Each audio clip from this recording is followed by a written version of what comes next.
मंदाकिनी पूरी तरह से टूट चुकी है।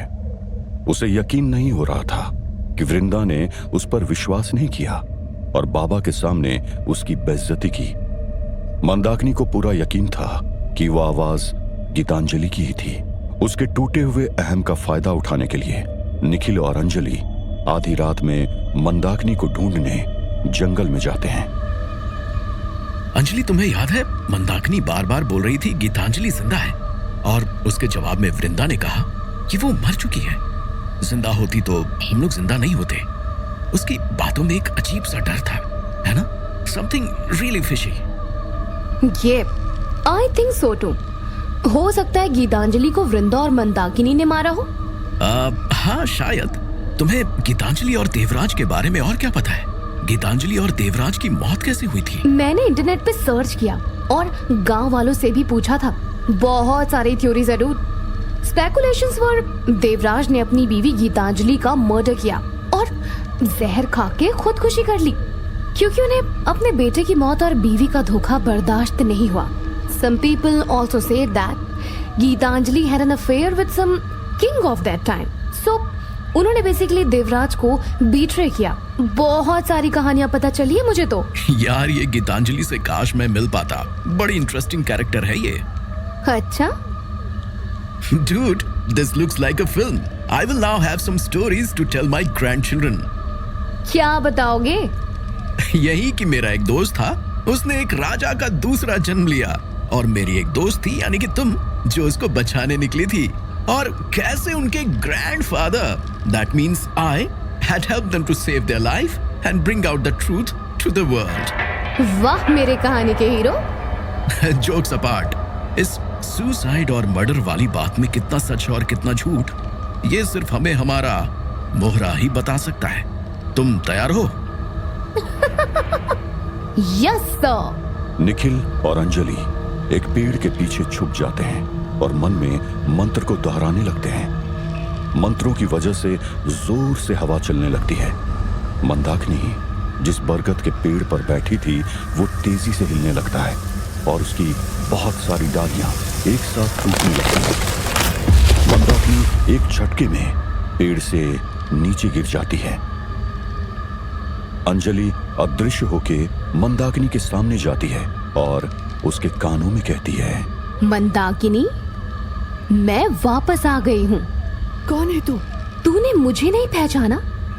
तूने और तेरी बेटी ने मेरा सब कुछ छीन लिया और तू पूछ रही है कौन हूँ मैं? गीतांजलि, तू वापस कैसे आ सकती है? मैं जिंदा हूँ, मरी नहीं हूँ। मैंने कहा था वृंदा को तू ही है, पर उसने मेरी एक ना सुनी। पर ये कैसे हो सकता है? मैंने तुझे खुद अपने हाथों से मारा था। ये नहीं हो सकता। मुझे वो रात आज भी याद है।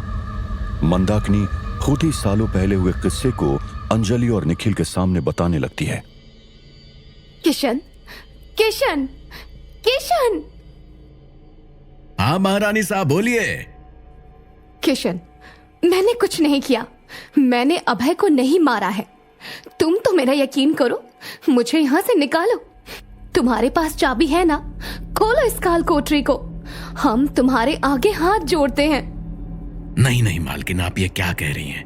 हम आपकी बेबसी समझते हैं, पर हम भी मजबूर हैं। हम सभी को हुक्म मिला है कि आप पर निगाह रखें, और जब तक महाराज नहीं बोलते तब तक आपको यहाँ से नहीं निकाल सकते हम। हमें एक मौका चाहिए देवराज के सामने सच लाने का। हम जानते हैं ये किसने किया। बस कुछ देर के लिए हमें यहाँ से निकाल दो, बस 1 घंटा। वापस आएंगे ये वादा है। खोल दो कोठरी को, हम विनती करते हैं। खोल दो किशन, अभय का वास्ता तुम्हें। ठीक है, पर आप ये अकेले कैसे कर पाएंगी महारानी साहब? बाहर और भी दास दासी खड़े हैं, उनके सामने आप कैसे निकल पाएंगी? मैं जानती हूँ ये कैसे होगा। तुम जाओ, तुरंत उसे हमारे पास ले आओ। कुछ देर बाद किशन एक 20-21 साल की लड़की को अपने साथ गीतांजलि से मिलवाने लेके आता है। गीतांजलि किशन की मदद से काल कोठरी से निकल के सीधा वृंदा के कमरे में जाती है। वृंदा, तुम बाहर कैसे निकली? अच्छा, इस नौकर किशन ने मदद की। देवराज को पता चलेगा ना तो इस नौकर को भी तुम्हारे साथ साथ अंदर डाल देंगे। हमारा सच देवराज को पता चले या ना चले, तुम्हारा जरूर पता चलेगा। किशन, शुरू करते हैं। किशन वृंदा के कमरे को कुंडी लगा देता है और अपने हाथ में लाए खंजर और रस्सी को वृंदा के सामने बाहर निकालता है। वृंदा कुछ समझ नहीं पाती है। ये क्या कर रहे हो तुम दोनों?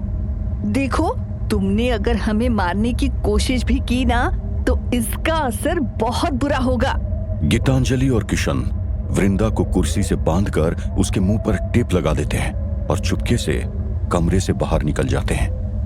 कुछ देर बाद मंदाकिनी जब वृंदा को ढूंढते हुए कमरे के अंदर आती है तो वो उसे उस हालत में देख हैरान हो जाती है। वृंदा, तुझे यहाँ किसने बांधा? माँ, ये सब उस गीतांजलि ने किया है। माँ, उसे छोड़ना मत। देख तेरी बेटी का कैसा हाल कर दिया है। मंदाकिनी गुस्से में आग बबूला हो जाती है और वृंदा को खोल के वो काल कोठरी में गीतांजलि से मिलने चली जाती है। गीतांजलि, तेरी इतनी हिम्मत! मेरी बेटी को मारने की कोशिश! अब तू देख मैं तेरा क्या करती हूँ। गीतांजलि कोई जवाब नहीं देती और उसी पल मंदाकिनी पूरी काल कोठरी में आग लगा देती है और वहां से भाग जाती है।